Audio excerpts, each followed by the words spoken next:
เจริญพรท่านสาธุชนทั้งหลายรายการธรรมทานจากวัดพุทธปัญญาเมืองโพโมนารัฐแคลิฟอร์เนียประเทศสหรัฐอเมริกาวันที่2 กุมภาพันธ์พุทธศักราช 2568 วันนี้เป็นวันอาทิตย์ได้มาพบกับท่านผู้ฟังท่านผู้ชมอีกครั้งหนึ่งอาตมาภาพยังคงจำวัดอยู่ที่วัดฮาวาย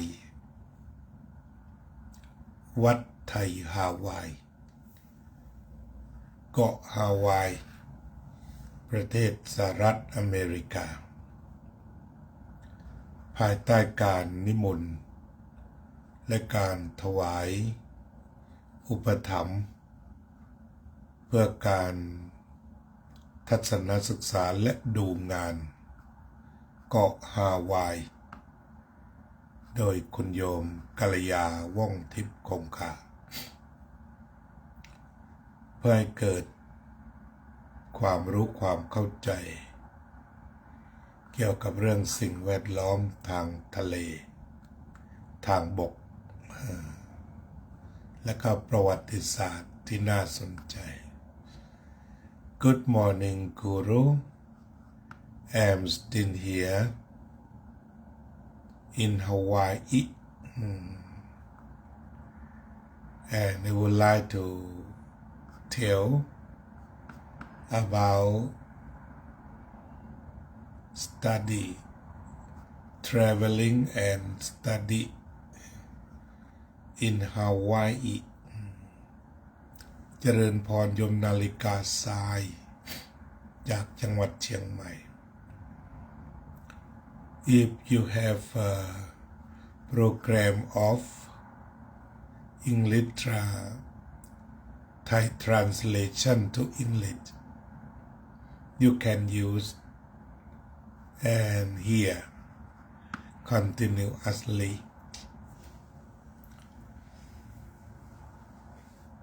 วันนี้ก็อยากจะเล่าให้ฟังถึงเรื่องการทัศนศึกษาบนเกาะฮาวายคุณโยมกัลยาว่องทิพย์โคคาอยู่ที่เกาะฮาวายเป็นเวลานานเพื่อดูแลหลานดูแลลูกสาวอยู่ที่นี่ครั้นมีโอกาสก็ตั้งใจให้อาตมาได้มาศึกษาเรียนรู้เพราะว่ายังไม่เคยมาเมื่อวานนี้คุณโยมก็ได้จัดการทัศนศึกษารอบเกาะขึ้นโดยการมีรถทัวร์มินิบัสขนาดเล็กบรรจุคนทั้งหมดก็ประมาณ10 กว่าคนด้วยกันเดินทางรอบเกาะดังที่กล่าวแล้ว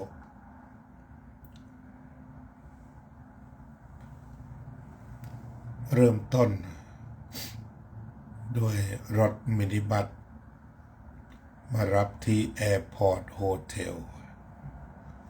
โดยรับคณะของเราเป็นคณะแรกคนขับรถและก็ผู้นำทัวร์อัธยาศัยดีเยี่ยมชื่อคุณเจฟเจริญพรโยมกัลยาว่องทิพย์คงคาซึ่งเป็นเจ้าภาพตลอดทัศนศึกษาเกาะฮาวายนี้โยมน้อยพรหมประเสริฐจากนั้นรถมินิบัสก็รับคน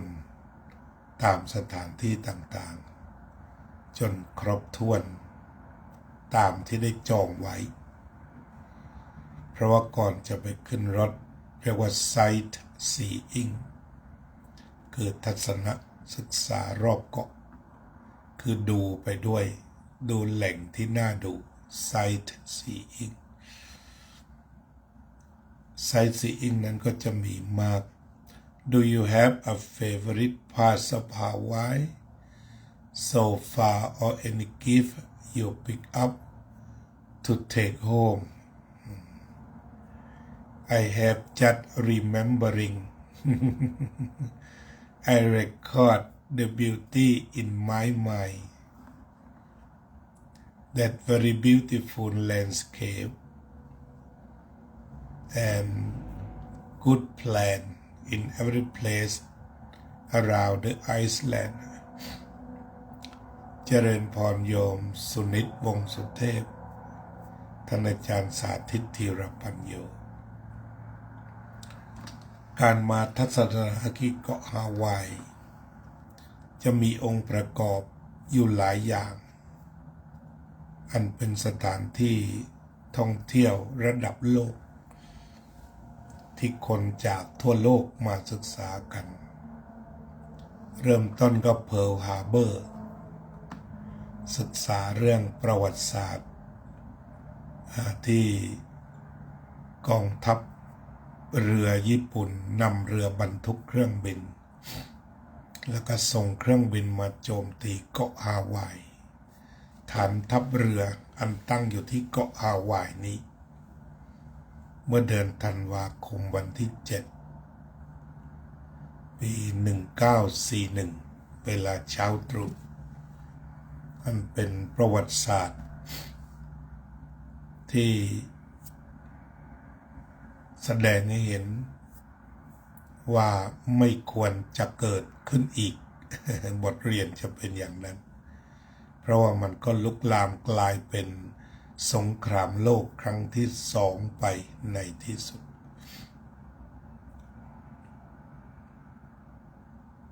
การจัดสรรเพิร์ลฮาร์เบอร์การศึกษาที่เพิร์ลฮาร์เบอร์นั้นถ้าเราดูจาก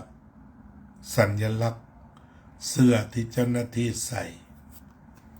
ก็เห็นได้ว่าบริเวณเพิร์ลฮาร์เบอร์นั้นจะขึ้นอยู่กับ National Park เช่นพวกโยเซมิติพวกนี้ที่แคลิฟอร์เนียก็เป็นของ National Park คือเป็นป่าใหญ่ๆแล้วก็จัดในเชิงอนุรักษ์ด้วยแล้วก็ท่องเที่ยวด้วยในทุกๆแห่ง Yellowstone Yosemite ก็ล้วนขึ้นอยู่กับ National Park ทั้งสิ้นดูแลโดยรัฐบาลกลางตรงนี้ก็สลับซับซ้อน แล้วแต่จะแบ่งกันแต่เอาตามที่พอรู้คือรัฐบาลกลางจะเข้ามาดูแลด้านทรัพยากรสวัสดีครับท่านอาจารย์พระครูพิสารธรรมจารีเจริญพรโยมรสนาศรีอรุณโยมพรพันธ์เบรดเล่สวัสดีครับท่านพระครูพิสารสบายดีนะครับรองศาสตราจารย์ดร.พิชัยนาคอยู่เมืองไทยใช่ไหมครับตอนนี้ทีนี้ก็เท่าที่ทราบก็คือ National Park นั้นก็เป็นของรัฐบาลกลางอาจจะแปลตรงๆว่าเป็นสวนสาธารณะของระดับชาติอยู่อเมริกาแล้วนะครับขอบคุณครับ National Park ก็แปลตรงๆว่าสวนสาธารณะระดับชาติแต่ความจริงแล้วคือป่าสงวนเป็นสถานที่ท่องเที่ยวเชิงนิเวศคือป่ายังสมบูรณ์แต่ว่าเปิดให้มีการท่องเที่ยวเชิงนิเวศวิทยาก็คือเที่ยวไปด้วยอนุรักษ์ไปด้วยรักษาไปด้วยแล้วก็ตามสถานที่แบบนี้ทางฝ่ายเจ้าหน้าที่ก็จะรักษาความสะอาดอย่างเคร่งครัด ถังขยะจะมีเป็นแถวเจริญพรโยมพรจันทร์สีฟ้าเป็นอย่างไรบ้างสบายดีไหมเจริญพรจากจังหวัดพังงา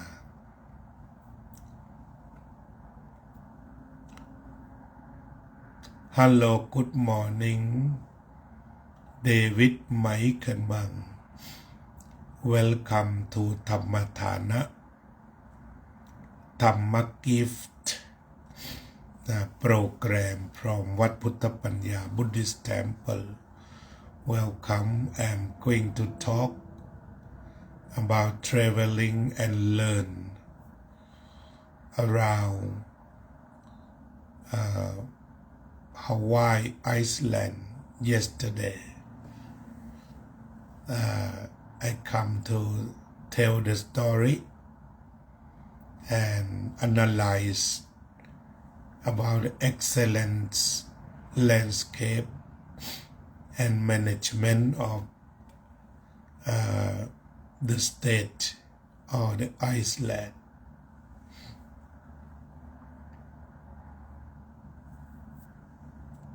เจริญพรยมพรจันทร์สบายกันดีนะทางส่วนโมกอันดามันจังหวัดพังงาก็เริ่มต้นโดยเท่าที่มีความรู้ก็คือรัฐบาลกลางคือรัฐบาลนี่แบ่งเป็นใหญ่ๆรัฐบาลกลางแล้วก็รัฐบาลรัฐแห่งรัฐแต่ละรัฐแล้วก็รัฐบาลท้องถิ่นโยมธนพรชูสุขก็มีการกระจายอำนาจแต่ว่าแบ่งหน้าที่กันทำเขาก็จะระบุว่ารัฐบาลกลางทำเรื่องอะไรบ้างเท่าที่อาตมาจำได้ก็คือดูแลทรัพยากรธรรมชาติทั้งหมดนี่แหละบ้านเราก็เป็นกระทรวงตรงๆไปเลยกระทรวงทรัพย์ขึ้นอยู่กระทรวงทรัพย์แล้วก็ยังมีกรมป่าไม้อยู่ในกระทรวงทรัพย์นั่นอีกของบ้านเราก็โครงสร้างก็ดีอยู่ของทางนี้ก็เป็นรัฐบาลกลางบางส่วนสวนสาธารณะภายในก็น่าจะขึ้นกับรัฐบาลท้องถิ่นอย่างเพิร์ลฮาร์เบอร์ก็เป็นเรื่องใหญ่ในระดับชาติรัฐบาลกลางก็เข้ามาดูการที่รัฐบาลกลางดูอะไรนั้นก็มีข้อดีข้อเสียก็คือในบางปีรัฐบาลกลางหรือว่าสภาคองเกรสขัดแย้งกันไม่ผ่านงบประมาณให้ประธานาธิบดีก็ปวดหัวเบื้องต้นก่อนประธานาธิบดีปวดหัวเสร็จแล้วบรรดาข้าราชการที่ทำงานอยู่ข้าราชการที่ทำงานอยู่ตามสวนสาธารณะระดับชาติในชแนลพาร์คเหล่านี้หรือดูแลทรัพยากรธรรมชาติในหลายๆจุดก็ปวดท้องเพราะว่าไม่ได้รับเงินเดือนถ้าคองเกรสเขาไม่ลงกันผ่านกฎหมายงบประมาณซึ่งสมัยโอบามาเสียงไม่เท่ากันเสียงมักจะไปอยู่ที่พับริพับลิกันเสียงสภาหรือว่าเสียงสวถ้าแบบนี้ก็หืดขึ้นคอประธานาธิบดีก็หืดขึ้นคอทีเดียวกว่าจะนั่งคุยกันลงตัวออกเงินเดือนให้กับข้าราชการที่ทำงานกับรัฐบาลกลางได้นอกนั้นก็เป็นรัฐการแห่งรัฐและก็รัฐการท้องถิ่น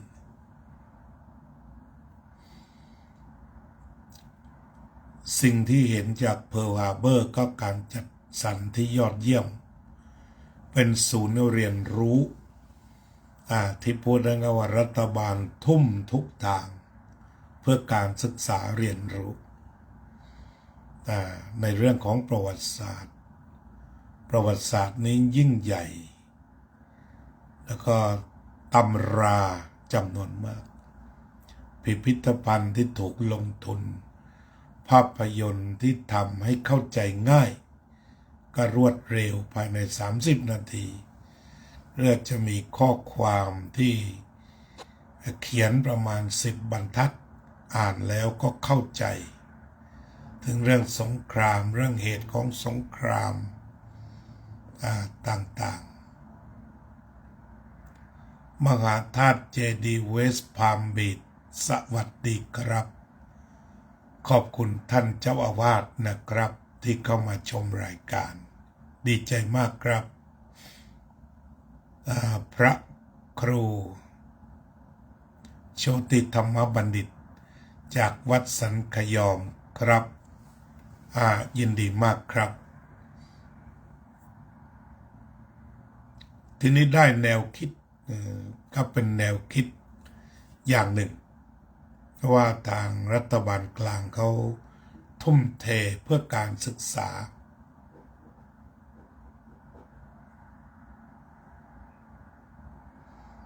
คุณโยมกัลยาก็บอกว่าผ่านท่าโอบามาด้วยโอบามาเขาเคยไปสร้างบ้านให้คนร้ายบ้านอยู่พรรคเดโมแครตก็จะมีประวัติอย่างนั้นท่านจิมมี่คาร์เตอร์ก็ขึ้นหลังคาเองท่านโอบามาก็เจอคนร้ายบ้านก็มาช่วยสร้างบ้านให้อยู่สวัสดีครับ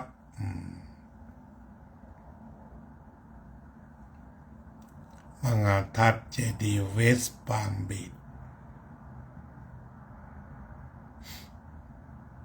การจัดการศึกษาเนื้อหาสาระงบประมาณก็กลายเป็นศูนย์การศึกษาโลกไป เพราะว่าคนจะมาจากทั่วโลกเพราะทุกคนก็มาเรียนประวัติศาสตร์เพิร์ลฮาร์เบอร์แล้วก็อยากจะมาดูอยากจะมาเห็นอ่าวแห่งนี้ซึ่งเป็นที่เหมาะสำหรับการจอดเรือโดยเฉพาะเรือขนาดใหญ่เจริญพรโยมสมควรกตาธิการเนื้อหาทั้งที่เขียนและก็เนื้อหาสาระที่ถ่ายฉายในภาพยนตร์ก็เป็นเนื้อหาสาระกลางๆที่เป็นข้อมูลบริสุทธิ์คืออ่านแล้วก็รู้สึกว่าไม่เกิดความเจ็บแค้นโกรธเคืองแต่ประการใดญี่ปุ่นก็สามารถมาเรียนรู้ได้เรียนรู้ร่วมกันสร้างสันติภาพร่วมกันหรือกล่าวได้ว่าบนเกาะนี้ประชากรญี่ปุ่นจะมากกว่าชาติอื่นที่มาทำมาหากินอยู่ประกอบด้วยที่อยู่ก่อนถูกจับเป็นเฉลยศึกก็อยู่ต่อกลายเป็นอเมริกันไปเมื่อสิ้นสงครามแล้วก็ที่เข้ามาจากญี่ปุ่นที่ไม่ไกลนักจากประวัติศาสตร์การเดินเรือรบก็ใช้เวลาเพียง12 วัน 4,000 ไมล์ก็จะใกล้กว่ามาจากไทยเท่าที่เคยดูทางจอมอนิเตอร์ซึ่งมีอยู่ข้างหน้าประมาณสัก 13,000 ไมล์จากไต้หวันมาลงออนทาริโอ13,000 ไมล์หรือ 11,000 ไมล์แล้วก็10,000 ไมล์ขึ้นหรือวันก่อนที่จากซีแอตเทิลไปลงเกาหลีก็ 11,000 เหมือนกันก็ประมาณนี้ ใช้เวลาบิน9 ชั่วโมงถึง11 ชั่วโมงจากฮาวายไปญี่ปุ่นถามพระท่านก็บอกประมาณ9 ชั่วโมง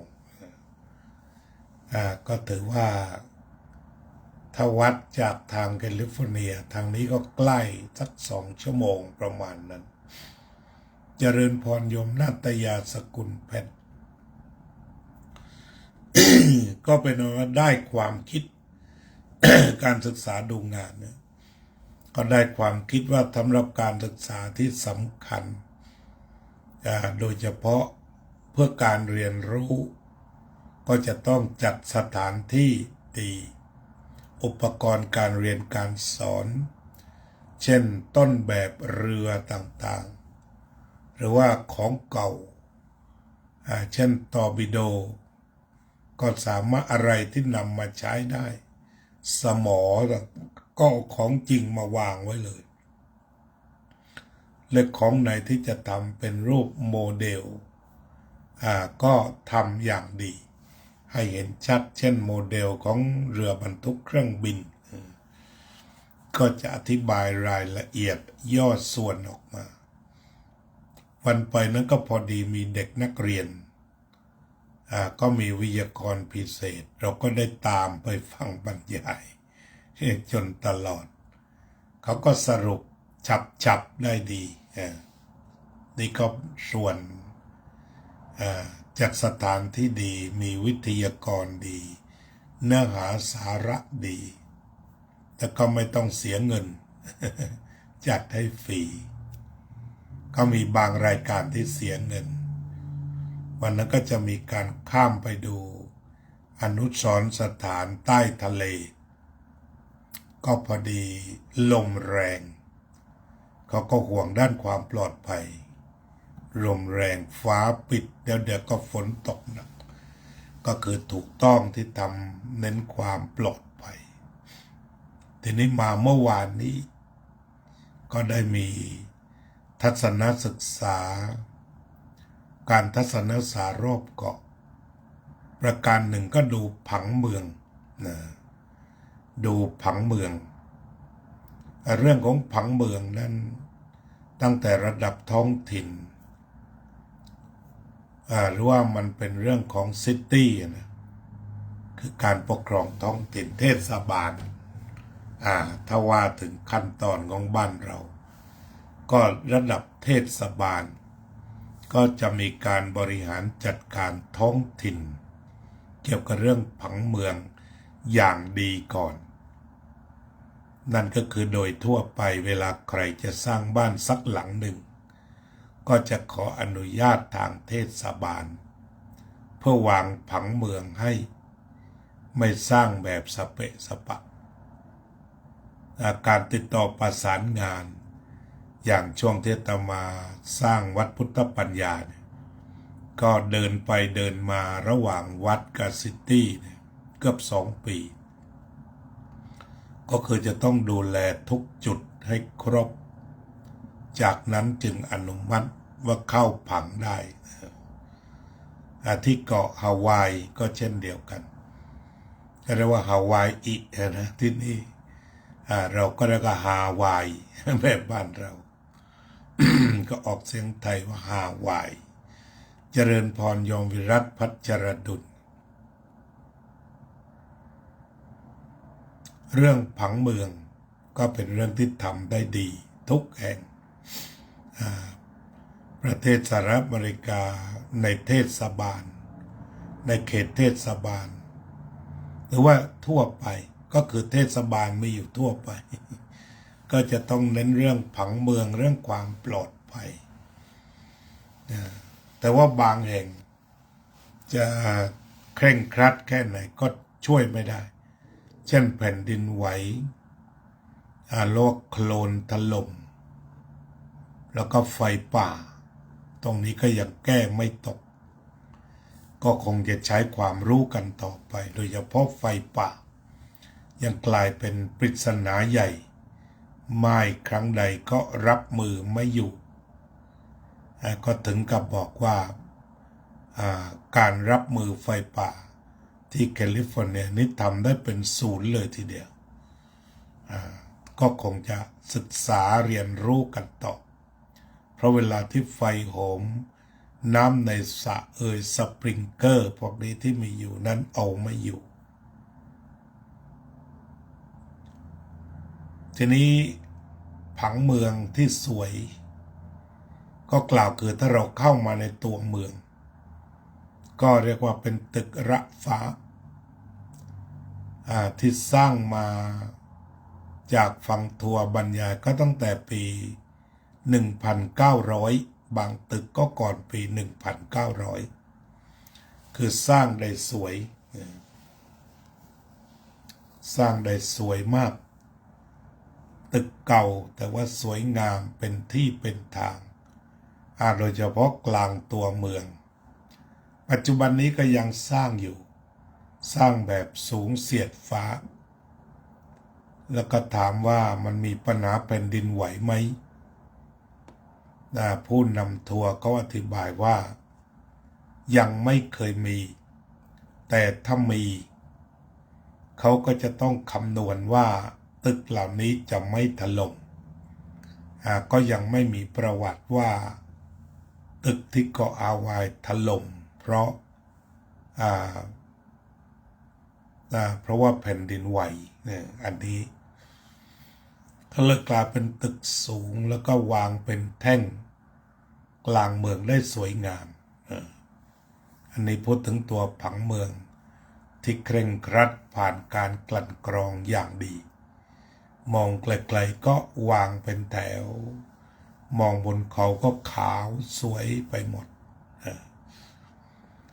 ทีนี้ส่วนหนึ่งที่ว่าจะต้องมากับผังเมืองคือภูมิทัศน์หรือแลนด์สเคปรู้สึกว่าทุกจุดทุกซอกทุกมุมจะต้องมีสีเขียวเพราะว่าเกาะฮาวายนั้นได้เปรียบเกาะอื่นที่อื่นๆในอเมริกาอันนี้ก็เรียกว่า territory ก็เหมือนกับเขตปกครองได้เปรียบสถานที่อื่นๆรัฐอื่นๆเพราะรัฐอื่นๆส่วนใหญ่ก็จะอยู่ในทะเลทรายอย่างฝั่งตะวันตกเนี่ยหรือว่าตอนกลางเป็นภูเขาเป็นทะเลทรายซะเป็นส่วนมาก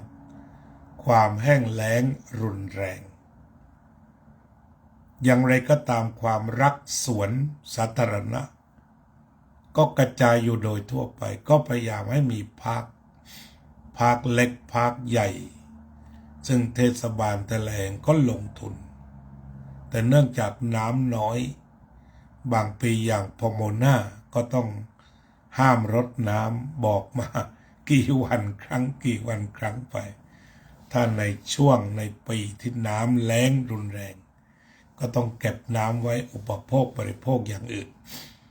แต่สำหรับเกาะฮาวายนั้นฝนตกค่อนข้างมากน้ำท่าอุดมสมบูรณ์นั้นการจัดวางผังเมืองซึ่งควบคู่กับแลนด์สเคปสีเขียวไม่ว่าจะอยู่จุดใดอยู่กลางเมืองแต่ว่า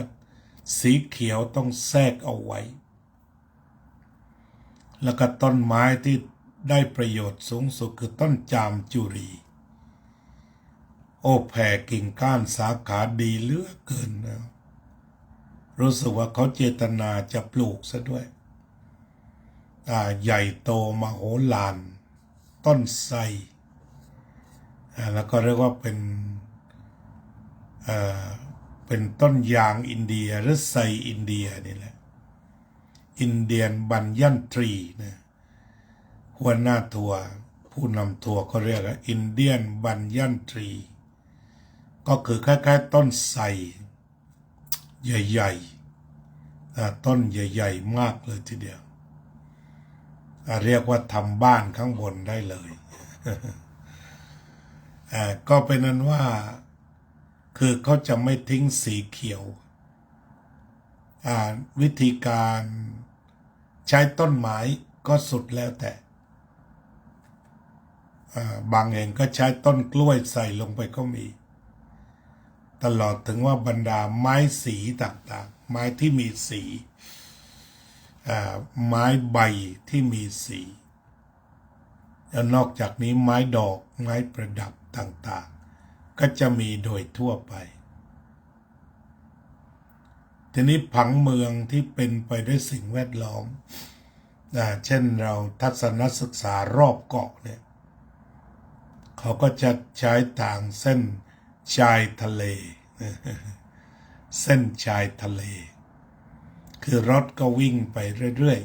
ๆตรงไหนวิวสวยมากเหมาะกับการถ่ายภาพรถก็หยุดให้ครั้งหนึ่งแล้วก็นักท่องเที่ยวก็เก็บภาพสวยจริงๆแต่ละมุมที่เขาจัดก็คือมีภูเขามีทะเลก็เป็นอ่าวบางจุดนั้นไม่มีคลื่นแต่บางจุดที่มีคลื่นก็สวยดีเป็นอ่าวออกไป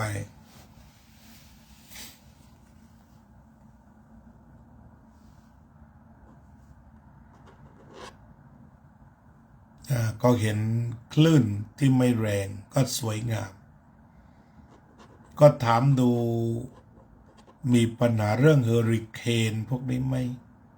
เขาก็มีบ้างแต่ว่าไม่รุนแรงอย่างฟลอริดา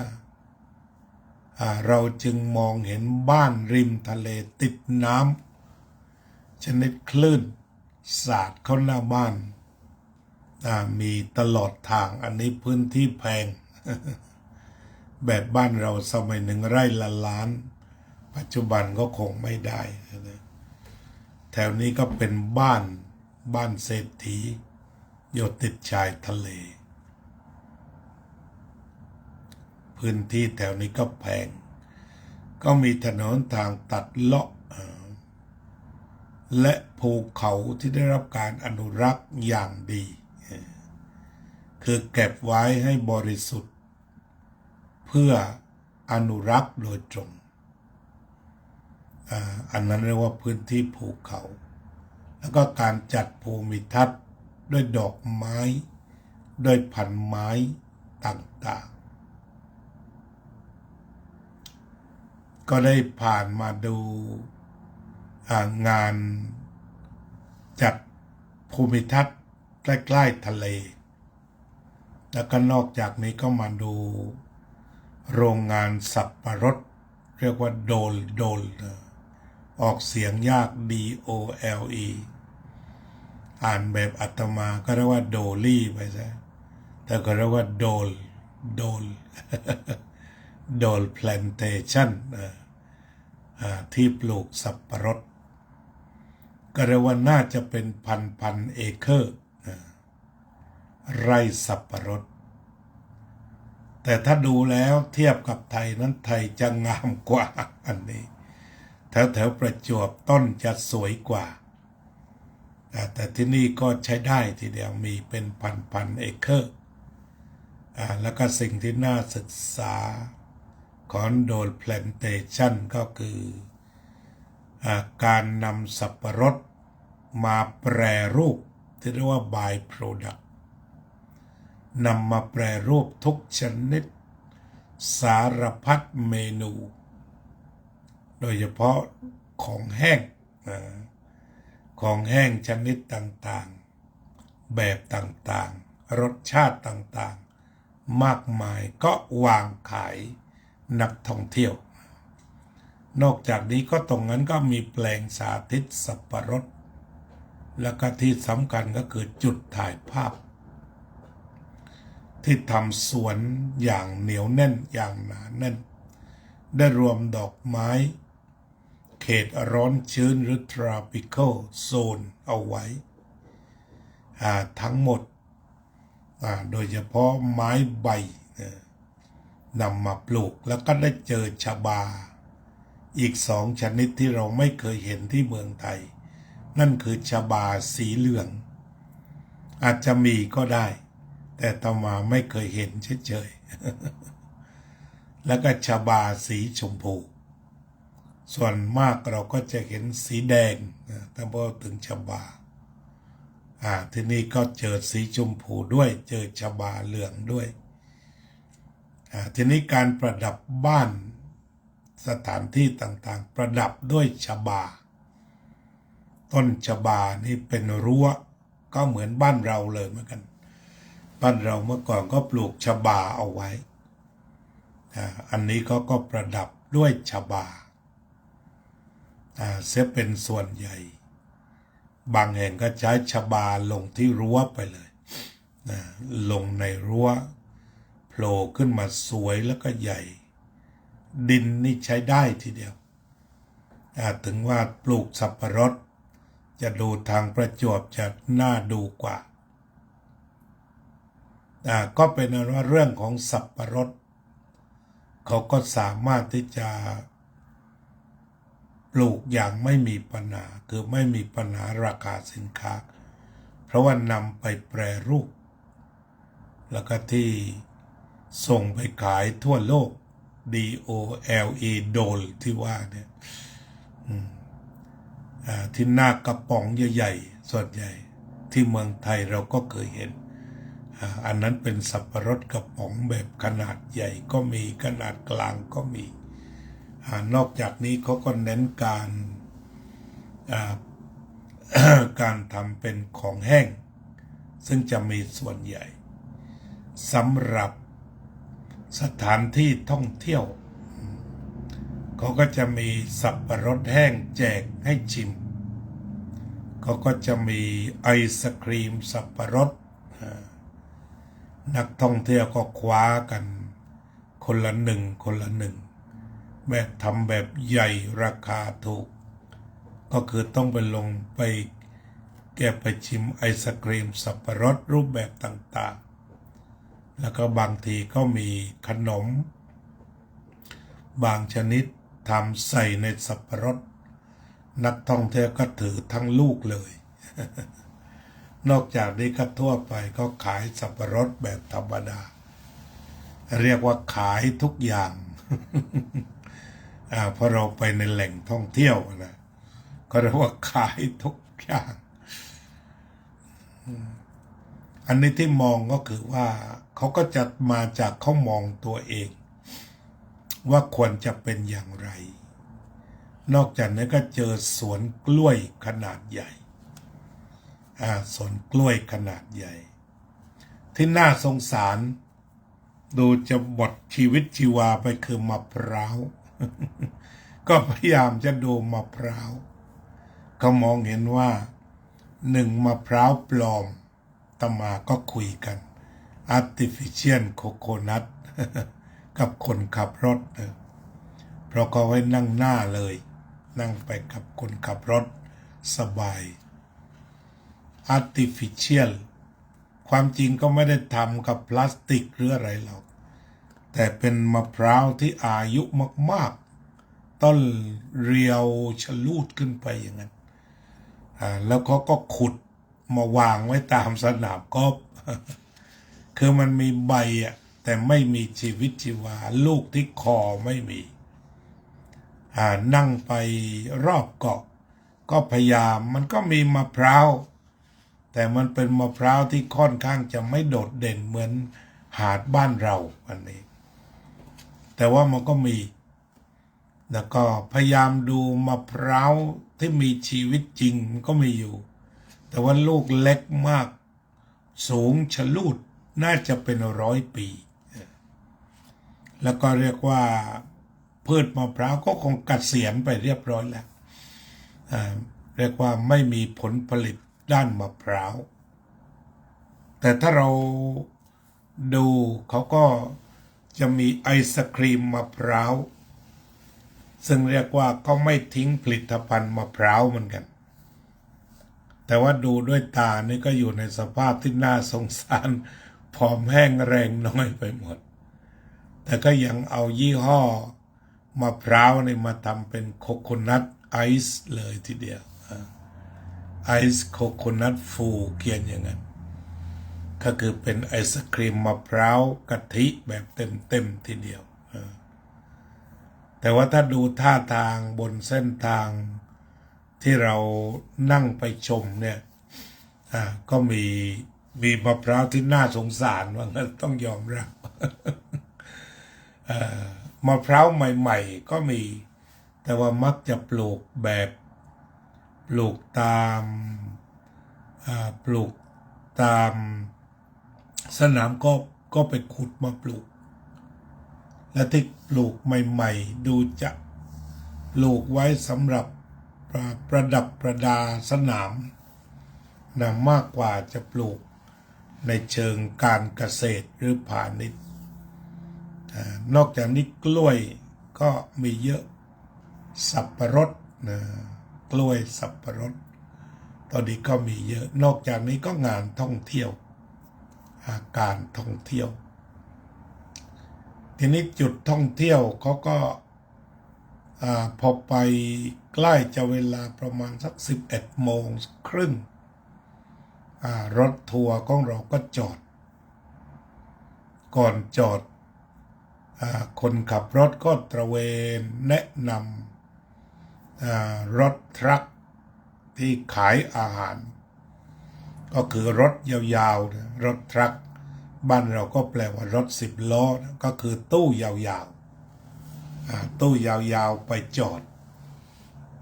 เรียกว่าเป็นรถทรัคสำหรับขายอาหารในแคลิฟอร์เนียก็สั้นหน่อยแต่ที่นี่ยาวยาวเป็นตู้ยาวคือมีทั้งที่ขายแล้วก็ที่ปรุงอาหารสดๆเขาก็จะไปจอดรถ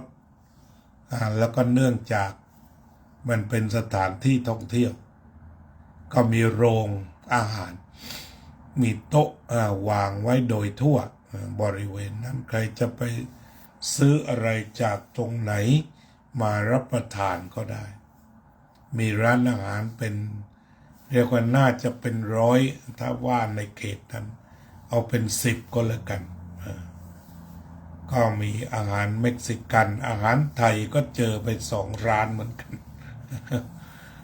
ก็น่าจะเป็นทำเลที่ดีทีนี้ดูจากการท่องเที่ยวนะการท่องเที่ยวก็เป็นการท่องเที่ยวเชิงนิเวศไปดู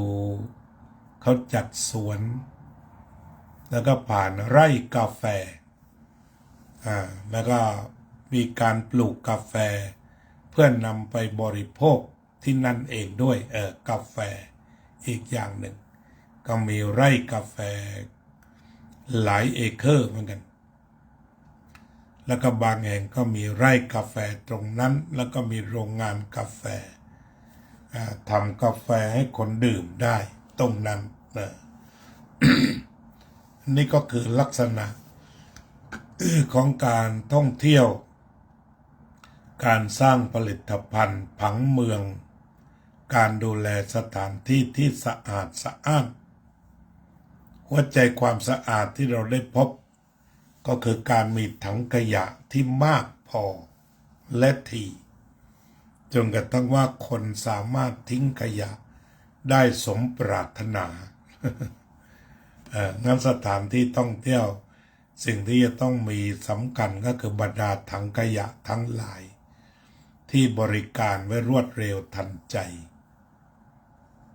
แล้วก็สถานที่จอดรถที่พอเพียง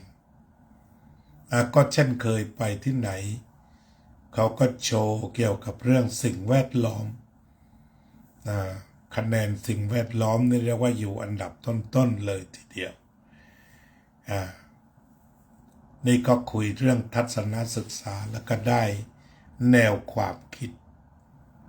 หลายคนถามว่าจะนำไปใช้ได้อย่างไรจะนำไปใช้ได้อย่างไรก็ถ้าจะให้ใช้นี่ก็เรียกว่าก็ปรับเป็นพื้นที่เอาแนวคิดแต่ว่าไม่เหมือนคือทำไม่เหมือนเช่นการจัดสวนถ้าพาไปใช้ที่แคลิฟอร์เนียก็เป็นไปไม่ได้เพราะว่าน้ำเยอะเหลือเกิน แล้วก็จะคนเฝ้าคนดูไม่มีเราจะต้องใช้บุคลากรด้วยใช้ทรัพยากรใช้เงินจำนวนมากแต่ก็คิดอยู่ถ้าไปทำที่วัดปราสาทนิกรก็เพียงแต่ว่าเพิ่มต้นจามจุรีแล้วก็ไม้ชำฉาเข้าไปตามมุมวัดรอบๆต่อไปมันก็จะโตครึ้มใหญ่บ้านเราก็ไม่แพ้ฮาวายแน่นอนตรงนี้อันนี้ก็ถือว่าตามโรงเรียนตามวัดถ้าลงจามจุรีได้หรือลงไม้ชำฉาได้ก็หลายวัดก็มีอยู่เหมือนกันแถวบ้านเราเคยมีเหมือนกันคือต้นใหญ่ แต่พอพูดจบเขาก็บอกว่าใบมันเยอะ เราก็หามุมที่ปล่อยลงไปเลยนะปล่อยลงไปให้มันเป็นปุ๋ยก็ได้เรียกว่าอยู่ร่วมกันต้นไม้ใบไม้ดินเหล่านี้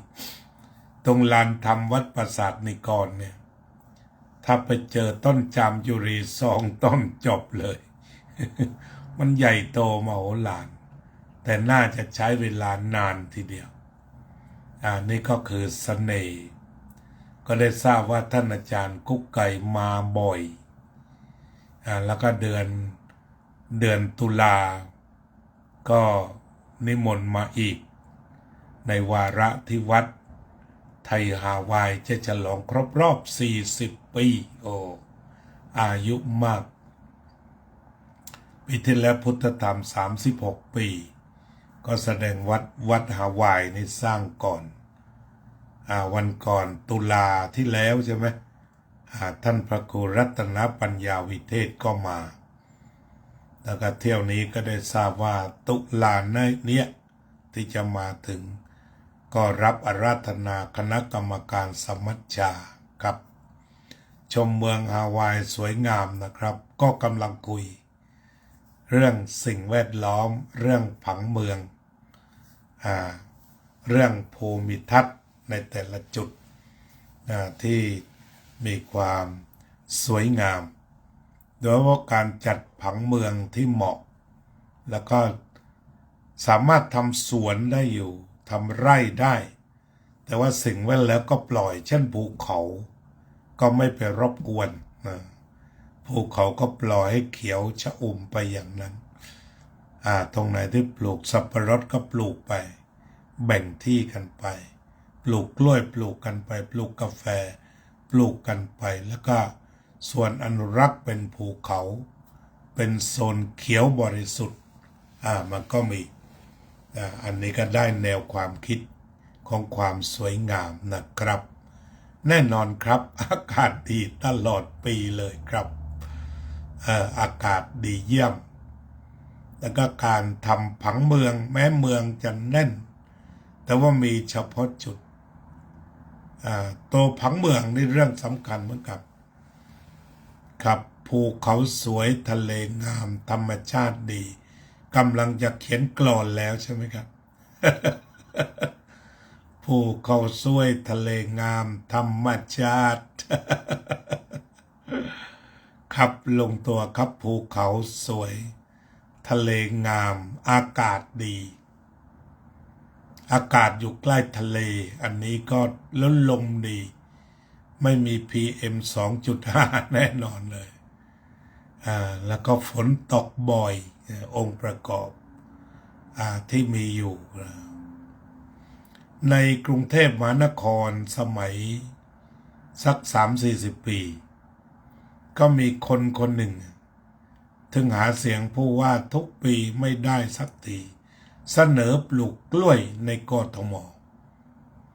ผมฟังแล้วชอบเหมือนกัน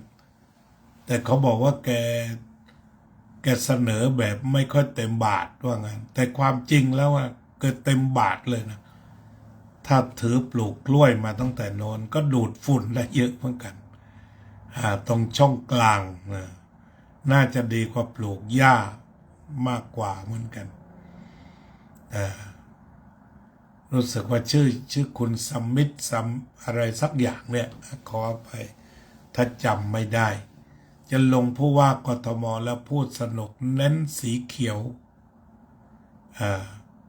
เมื่อ20 กว่าปีที่แล้วถ้าได้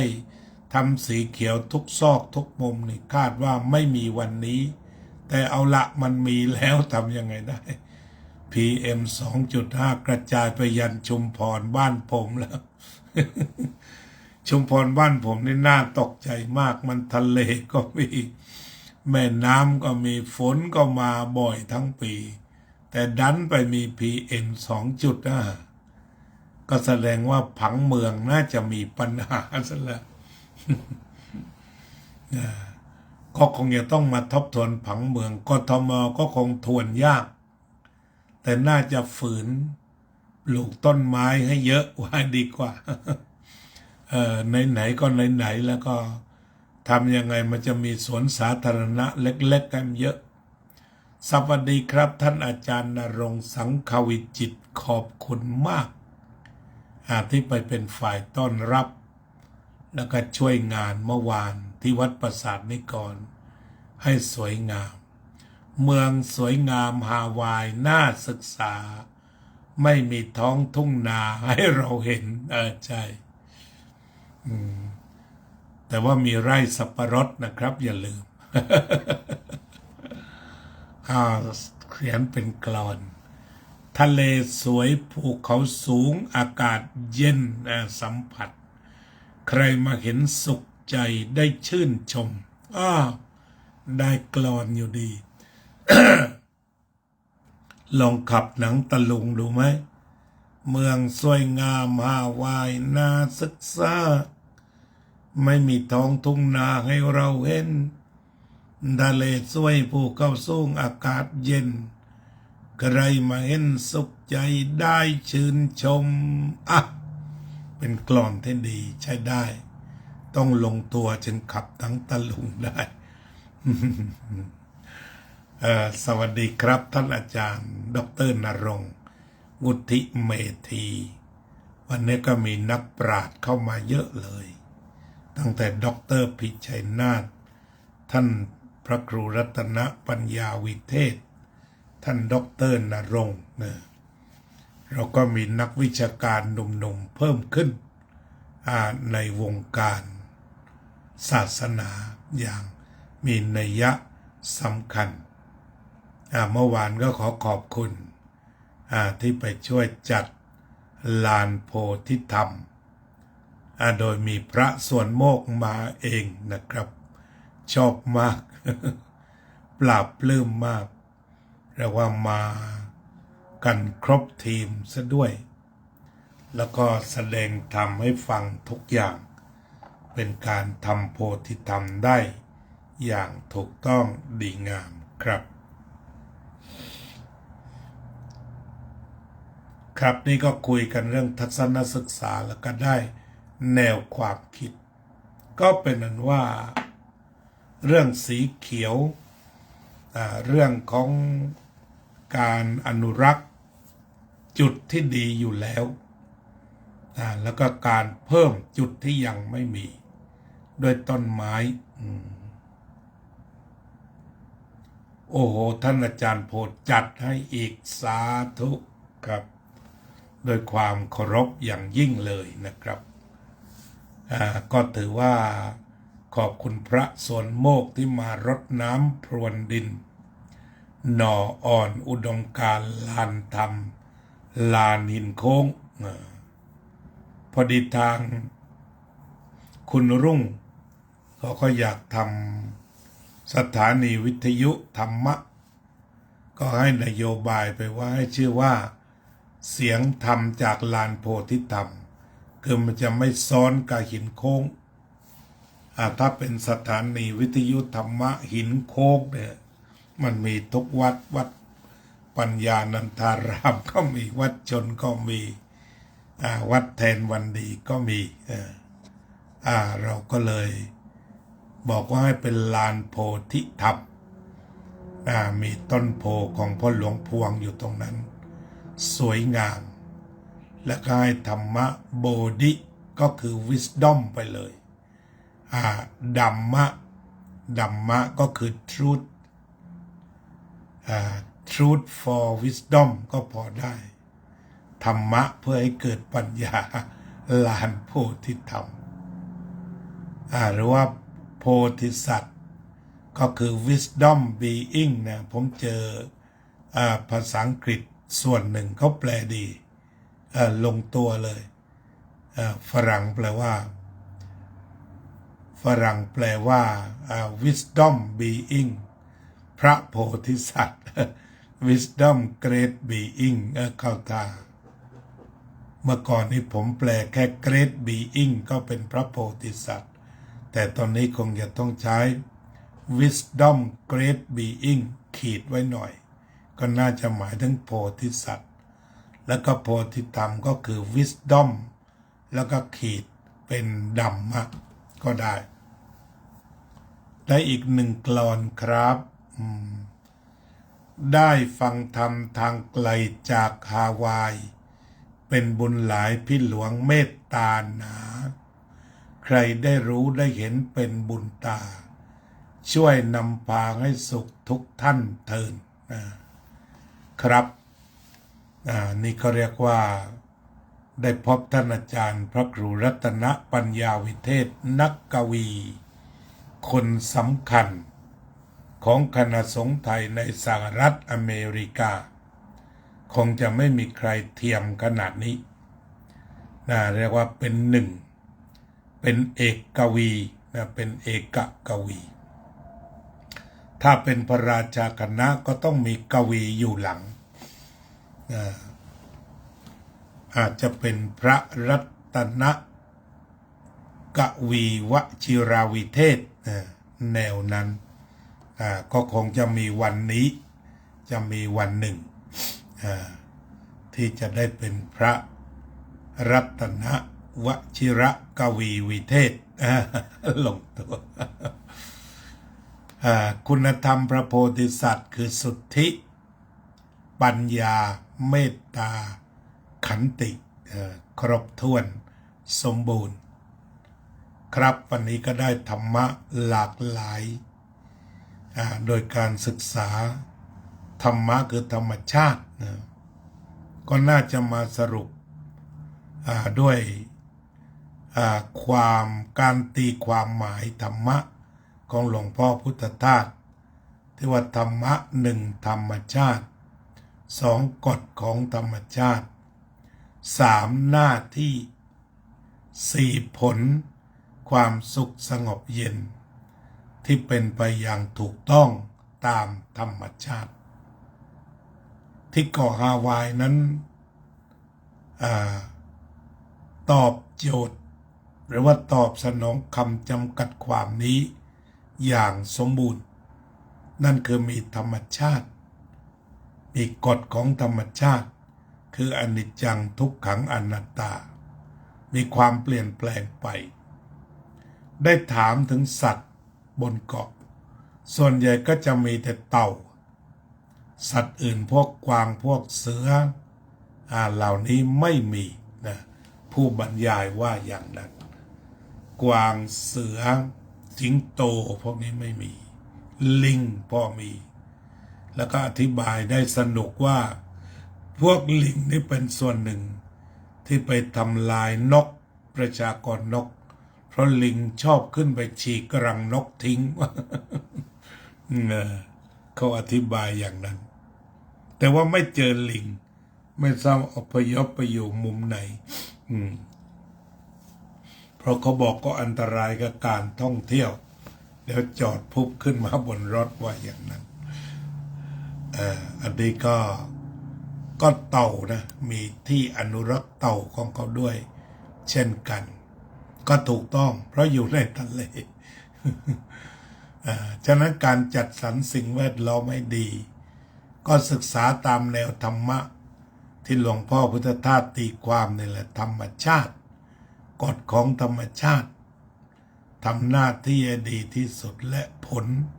ก็มาจากธรรมชาติและกฎธรรมชาติก็คือกฎอนิจจังทุกขังอนัตตาหรือว่ากฎอิทัปปัจจยตาอันเป็นกฎใหญ่ทางธรรมชาติโดยเพราะกฎอิทัปปัจจยตาที่เราจะล่วงละเมิดไปไม่ได้ก็เมื่อสิ่งนี้มีสิ่งนี้ก็มีนั้น PM 2.5 ของกทมเรานั้นก็มาจากอิทัปปัจจยตากล่าวคือมีการก่อสร้างอย่างหนักมีการแออัดอย่างหนักขณะเดียวกันบรรดาพืชสีเขียวเราลดน้อยมากก็เป็นไปตามกฎอิทัปปัจจยตาฉะนั้นถ้าจะปรับเปลี่ยนให้ดีขึ้นก็ต้องมาทำที่อิทัปปัจจยตาธรรมะคือตัวธรรมชาติสิ่งเด็ดขาดคือกฎไม่ขัดขืนแต่ธรรมะคือหน้าที่เป็นจุดยืน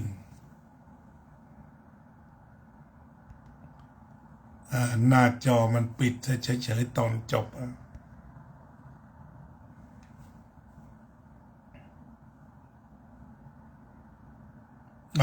หายไปเลยได้แค่นี้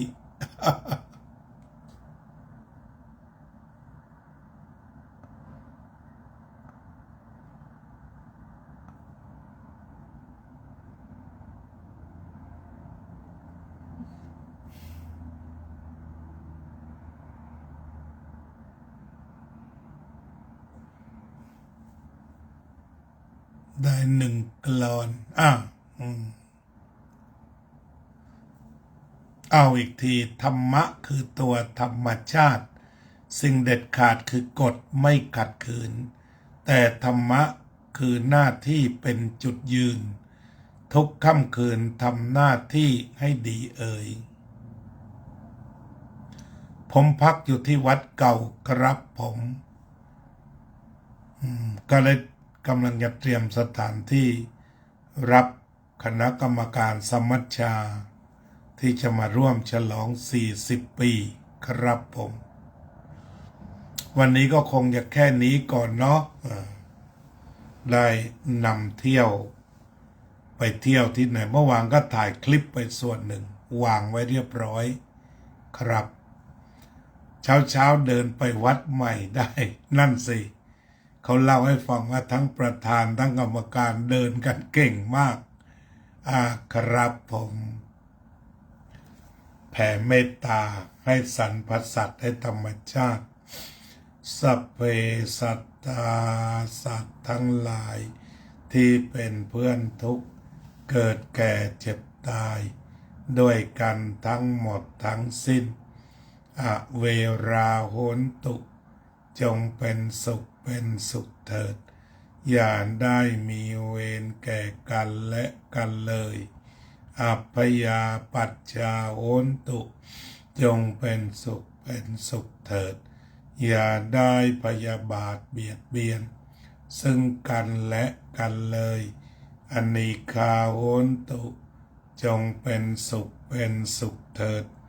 อย่าได้มีความทุกข์กายทุกข์ใจเลยสุขีอัตตานังปาริหะรันตุจงมีความสุขกายสุขใจรักษาตนให้พ้นจากทุกภัย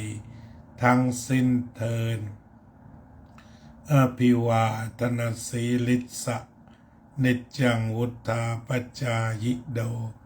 จัตตารโอธัมมาวัฏันติอายุวันโนสุขังพลังอีกอย่างหนึ่งกฐินนะครับเยอะนอกจากนี้ก็กฐินนรงค์ก็เป็นพันไม้ที่ปลูกกันมากก็สรุปว่าเมื่อวานนั้นสถานที่ดีธรรมชาติดีอากาศดีคณะอเมริกันชนที่มาจากทั่วทิศมานั่งในรถคันเดียวกันเป็นสุภาพชน